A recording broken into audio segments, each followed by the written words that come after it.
Hello guys, good evening. कैसे हो आप सब? उम्मीद करता हूँ अच्छे होंगे। सो फाइनली समय हो चुका है हमारे जीके के क्लास का। चलिए फटाफट आप लोग क्लास पे आ जाइए। तो दोस्तों, आज के इस क्लास में हमने जो प्राचीन इतिहास का डिटेल स्टडी किया था उससे संबंधित कुछ बेहद महत्वपूर्ण क्वेश्चन देखेंगे। मतलब आपको भी पता है कि प्राचीन इतिहास अभी पूरी तरह से खत्म नहीं हुआ है, लेकिन फिलहाल अभी तक जितना भी हम लोगों ने प्राचीन इतिहास का डिटेल स्टडी कर लिया है उससे संबंधित कुछ बेहद महत्वपूर्ण ऑब्जेक्टिव क्वेश्चन लेके आया हूँ। तो आप सभी से रिक्वेस्ट करता हूँ, प्लीज़ एक भी प्रश्न आप मिस मत कीजिएगा, क्योंकि जो कुछ भी मैंने पढ़ाया है सारा वहीं से मैंने क्वेश्चन उठाया है। तो मैं देखना चाहता हूँ आप कितनी अच्छी तरीके से, कितने जो है लगनशील होके वो डिटेल स्टडी क्लासेस देख रहे हैं। सो फाइनली चलिए शुरू करते हैं आज के इस क्लास को। और रिक्वेस्ट करता हूँ एक भी प्रश्न मिस मत कीजिएगा, क्योंकि यहाँ पे जितने भी प्रश्न मैं आप सभी को दिखाने वाला हूँ सारे प्रश्न आपके एग्जाम में आ चुके हैं और आएंगे भी। चलिए क्लास शुरू करते हैं। और भाई यहाँ पे सबसे पहले एक चीज ध्यान दीजिए कि 26 जनवरी से अनअकैडमी पे ये वायु नाम का एक और air force XY complete batch course शुरू हो रहा है।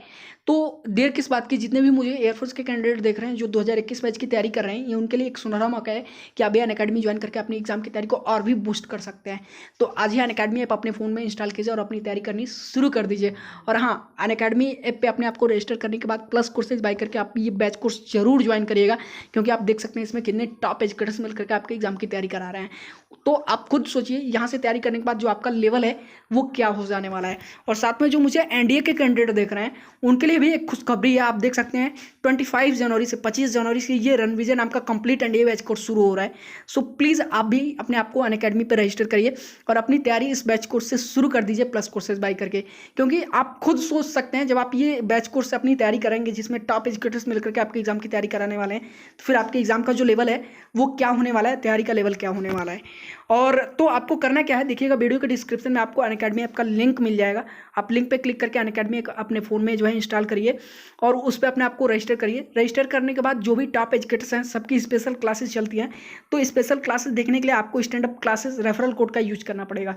तो stand up classes referral code का इस्तेमाल करके आप वो स्पेशल क्लासेस बिल्कुल फ्री ऑफ कॉस्ट देख पाएंगे। और भविष्य में जब कभी आप प्लस कोर्सेज बाई करते हैं ना, तो आपको 10% एक्स्ट्रा डिस्काउंट मिल जाएगा। सो प्लीज़ जाइए अपने आप को अनअकैडमी पे रजिस्टर करिए और अपनी तैयारी शुरू कर दीजिए। चलिए क्लास की तरफ चलते हैं। हाँ जी, तो अब तक के पढ़ाए हुए प्राचीन इतिहास से जो सबसे पहला और सबसे महत्वपूर्ण प्रश्न यहाँ पे दिया गया है वो है कि किस विदेशी यात्री ने भारत का दौरा सबसे पहले किया था। बेहद महत्वपूर्ण क्वेश्चन है, कई बार एग्जाम में आ चुका है, ध्यान दीजिएगा। ऑप्शन नंबर ए है हेमनसांग, ऑप्शन नंबर बी है Megasthenes, option number C Itsing और ऑप्शन नंबर डी है फाहियान। तो जरा याद कीजिए, अभी उसी दिन मैंने आप सभी को पढ़ाया था जब मैं चंद्रगुप्त मौर्य के बारे में बता रहा था। उस समय मैंने आपको बताया था कि मेगास्थनीज चंद्रगुप्त मौर्य के टाइम में आया था और भारत आने वाला पहला विदेशी यात्री था, ठीक है, यानी भारत का दौरा करने वाला पहला विदेशी यात्री था। और इसने इंडिका नामक पुस्तक भी लिखी थी, उसी दिन मैंने आप सभी को पढ़ाया था। किसके टाइम में आया था? चंद्रगुप्त मौर्य के समय में, ठीक है। चलिए अगले प्रश्न की तरफ चलते हैं। तो हमारा अगला प्रश्न है, प्राचीन भारत में निम्न में से कौन सा विद्या अध्ययन का केंद्र नहीं था? बेहद महत्वपूर्ण क्वेश्चन है, ध्यान दीजिएगा। तक्षशिला एक विद्या अध्ययन का केंद्र था, ठीक है। विक्रमशिला भी था, नालंदा भी था, लेकिन कौशाम्बी नहीं था। क्योंकि कौशाम्बी क्या था? कौशाम्बी प्राचीन भारत का एक शहर था, ठीक है। क्या था? प्राचीन भारत का एक शहर था जो कि यमुना नदी के किनारे बसा हुआ था। तो हमारा ऑप्शन नंबर डी जो है बिल्कुल करेक्ट हो जाएगा। ये तीनों जो है विद्या अध्ययन के केंद्र थे, बल्कि कौशाम्बी नहीं था। तो ऑप्शन नंबर डी हमारा बिल्कुल करेक्ट है। चलिए अगले प्रश्न की तरफ चलते हैं। तो हमारा अगला प्रश्न है, शून्य की खोज किसने की थी? जब यही नहीं पता है आपको तो क्या पता रहेगा, ठीक है। 10 बार से ऊपर आपके एग्जाम में आ चुका है। आर्यभट्ट ने शून्य का खोज किया था, ये आपको भी पता है। ऑप्शन नंबर बी हमारा बिल्कुल करेक्ट है। चलिए अगले प्रश्न की तरफ चलते हैं। तो हमारा अगला प्रश्न है, किस पुस्तक का 15 भारतीय और 40 विदेशी भाषाओं में अनुवाद किया जा चुका है? बेहद महत्वपूर्ण क्वेश्चन है। तो कौन सा पुस्तक है? Option number A Hitopadesha, option number B Abhijnana Shakuntalam, option number C Panchatantra और ऑप्शन नंबर डी कथा सरित सागर। तो पंचतंत्र आप भी जरूर पढ़े होंगे। पंचतंत्र का अब तक जो है 15 भारतीय भाषाओं में और 40 विदेशी भाषाओं में अनुवाद किया जा चुका है पंचतंत्र का, ठीक है। चलिए अगले प्रश्न की तरफ चलते हैं। तो हमारा अगला प्रश्न देखिएगा, बेहद महत्वपूर्ण क्वेश्चन है। न्यूमिस्मेटिक्स क्या है? तो न्यूमिस्मेटिक्स क्या है, एग्जाम में आ चुका है। ऑप्शन नंबर ए प्राचीन पांडुलिपियों का अध्ययन, ऑप्शन नंबर बी सिक्कों का धातुओं का अध्ययन, ठीक है। ऑप्शन नंबर सी तालपत्रों का अध्ययन और ऑप्शन नंबर डी ताम्रपत्रों का अध्ययन। तो मैं आपको बता देता हूं कि जो न्यूमिस्मेटिक्स है ना, ये सिक्कों एवं धातुओं का अध्ययन है। क्या है?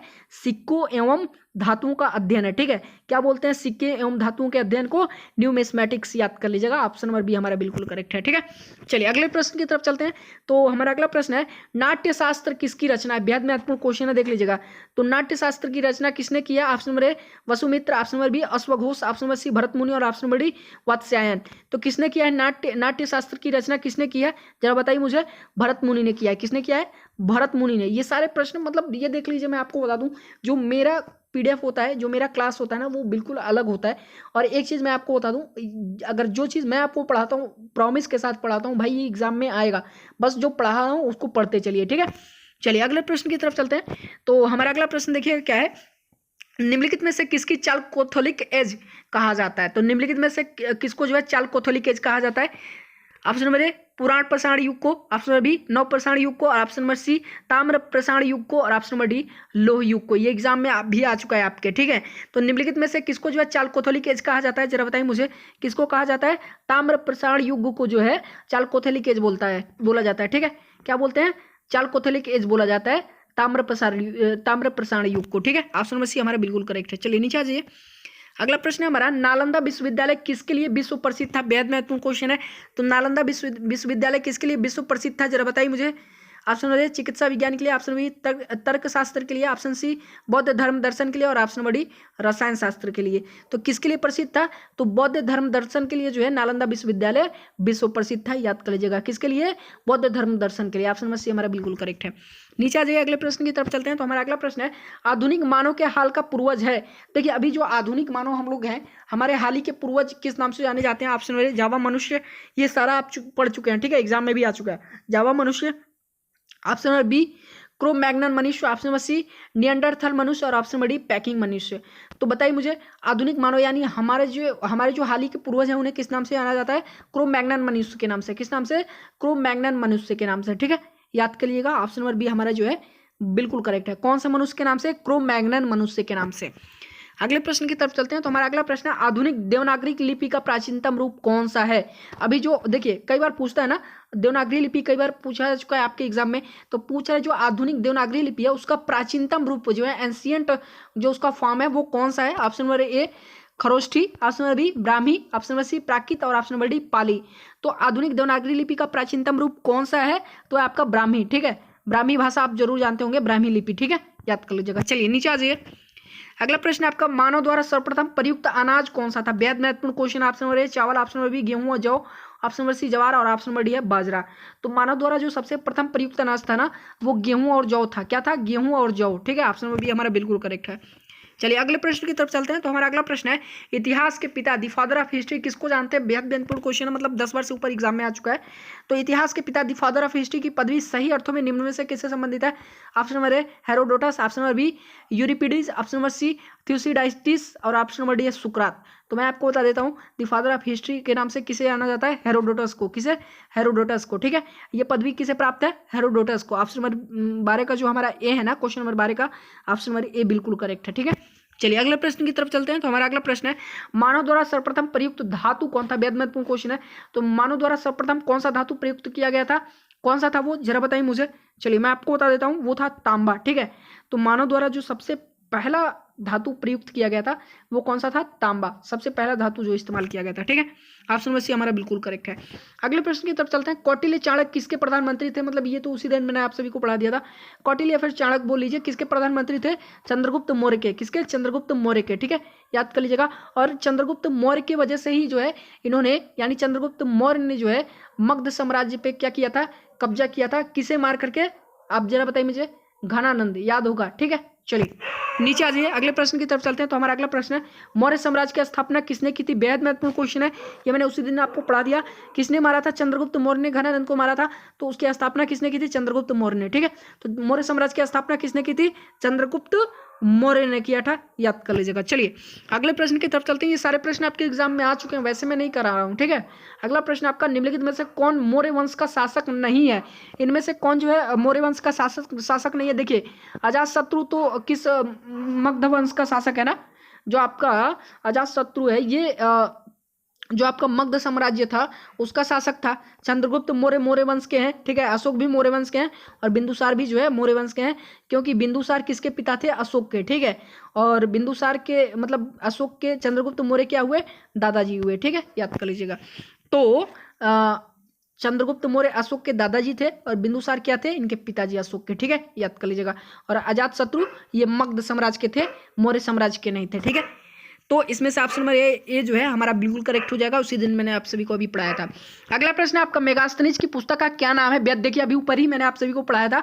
तो मेगास्थनीज ने कौन सी पुस्तक लिखी थी? इंडिका लिखा था ना, उसे अभी ऊपर ही मैंने आपको पढ़ाया, उसी दिन भी पढ़ा दिया था एग्जाम में, मतलब ये समझ लीजिए 10 वर्ष से ऊपर आ चुका है। तो मेगास्थनीज की पुस्तक का क्या नाम है? इंडिका। ठीक है, याद कर लीजिएगा। चलिए अगले प्रश्न की तरफ चलते हैं। तो हमारा अगला प्रश्न है, अशोक के शिलालेखों में प्रयुक्त भाषा कौन सी है? ये भी मैंने आप सभी को पढ़ा दिया था। तो अशोक के शिलालेखों में कौन सी भाषा प्रयुक्त की गई है, जरा बताइए मुझे कौन सा ऑप्शन सही होगा। तो इसमें ऑप्शन नंबर बी जो है हमारा वो बिल्कुल करेक्ट होगा। अशोक के शिलालेखों में कौन सी भाषा प्रयुक्त की गई है? प्राकृत भाषा। ठीक है, याद कर लीजिएगा, ऑप्शन नंबर बी हमारा बिल्कुल करेक्ट है। चलिए अगले प्रश्न की तरफ चलते हैं। तो हमारा अगला प्रश्न है, सांची का स्तूप किसने बनवाया था? भाई ये भी यही नहीं पता है आपको तो क्या पता रहेगा। तो सांची का स्तूप किसने बनवाया था? अभी उसी दिन मैंने आप सभी को पढ़ाया था, किसने बनवाया था? अशोक ने, सम्राट अशोक। ठीक है, याद कर लीजिएगा, ऑप्शन नंबर ये हमारा बिल्कुल करेक्ट है। चलिए अगले प्रश्न की तरफ चलते हैं। तो अब जो ये हमारा अगला प्रश्न है, ये हमारे इस क्लास का अंतिम प्रश्न है और बेहद महत्वपूर्ण प्रश्न है। अब इसके आगे का जो आपका प्राचीन इतिहास बचा है ना, हमने मौर्य साम्राज्य तक खत्म कर दिया था, उसके आगे का कल हम लोग पढ़ेंगे। तो अब तक जो कुछ भी मैंने प्राचीन इतिहास में पढ़ाया था उससे संबंधित मैंने एमसीक्यू करा दिया है। आगे कल जो पढ़ाऊंगा उसका एमसीक्यू परसों करा दूंगा। ठीक है, तो अंतिम क्वेश्चन आप सभी के लिए है, सबको मतलब इसका जो है आंसर कमेंट करके बताना है। तो श्रीनगर की स्थापना किस मौर्य शासक ने की थी? बेहद महत्वपूर्ण क्वेश्चन है। जितने भी लोग मुझे देख रहे हैं, रिक्वेस्ट करता हूं आप सभी से, देखिए आप लोग की ये गलती, आप लोग कमेंट करके नहीं बताते हैं। तो श्रीनगर की स्थापना किस मौर्य शासक ने की थी? आप कमेंट करके जरूर बताइएगा। Option number A Ashoka, option number B Bindusara, option number C Chandragupta Maurya और ऑप्शन नंबर डी दशरथ। जो करेक्ट होगा कमेंट जरूर कीजिएगा। वीडियो पसंद आया तो प्लीज़ प्लीज़ वीडियो को लाइक कर दीजिए, काफ़ी मेहनत लगी है वीडियो बनाने में। और साथ में इस वीडियो को शेयर कर दीजिए ताकि आपके फ्रेंड्स भी देख सकें। आपके एक शेयर से हमें काफ़ी मोटिवेशन मिलता है अगली क्लास और बेहतर से बेहतर लाने में। चलिए फिर मिलते हैं नेक्स्ट क्लास में, तब तक के लिए धन्यवाद।